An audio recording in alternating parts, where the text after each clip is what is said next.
So definitely this time of year, New Year's, is a time for lofty goals and big promises that we make to ourselves. And that's exactly what is being targeted as well. That's definitely what we see a lot of, are these really quick changes, lose X amount of weight in a short period of time, go really intensely for a short period of time, and then you reap the rewards.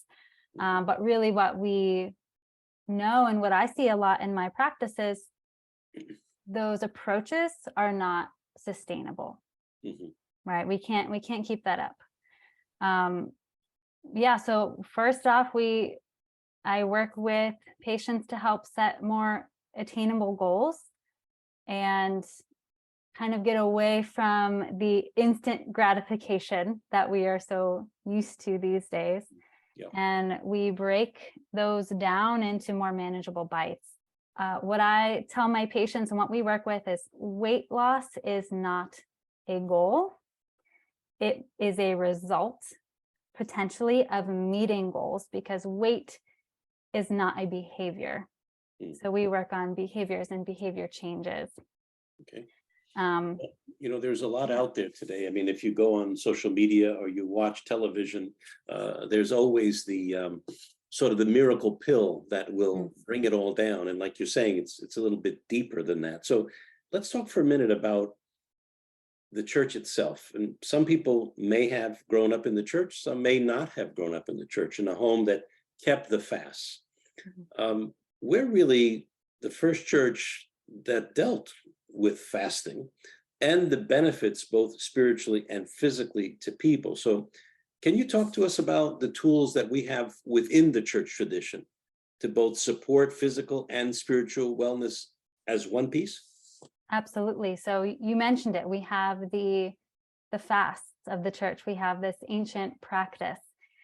And one thing that we often get, or is easy to be led astray about the fast, is it's all about the food. There are 3 elements to our fasting. I've heard it described as a 3-legged stool, implying that we need all 3 of those parts. And those 3 are the food element, prayer, and almsgiving. They all 3 support one another. The physical fasting is obviously a very physical practice, which helps us to discover where our weaknesses lie, what we need to work on in ourselves, and how we really need God, because we are weak and He's our source of strength. And that is directly connected to the health of our soul, right? Our prayer, that second aspect, helps us to focus our efforts on God and not all on ourselves. And then number 3, that almsgiving really turns our gaze towards our neighbor. So it's not all about us. And so all of these 3 support one another. So one really interesting aspect about the fasts of the church, I kind of liken it to, January 1st, when we're really excited to start again or try something new, or during the year, Mondays, right? Monday is when we're going to try again. We're going to start over. We're going to start fresh.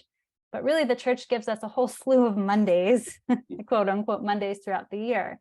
We have our 4 fasting and feasting periods throughout the year, our preparation periods for various feasts. Of course, we have Great Lent coming up. Also, the Advent fast and Nativity fast that we just finished, the Dormition fast and the Apostles fast. But we also have our Wednesdays and Fridays throughout the year as little checkpoints during the more monotonous weeks to refocus, reorient ourselves on God.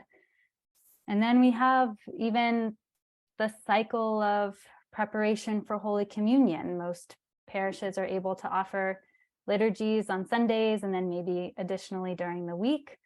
So we have that practice of trying to spiritually prepare ourselves to receive the Holy Eucharist, however often you're able to do that. And even on a daily basis, our daily prayer life. I've heard it said to pray each time like it's your first time. Yeah. So it's really this total shift from a really intense, big picture, change everything all at once, totally do a 180 with our health and lifestyle, to each fasting period, each liturgy, each prayer, time in prayer is an opportunity to change and reorient ourselves toward God.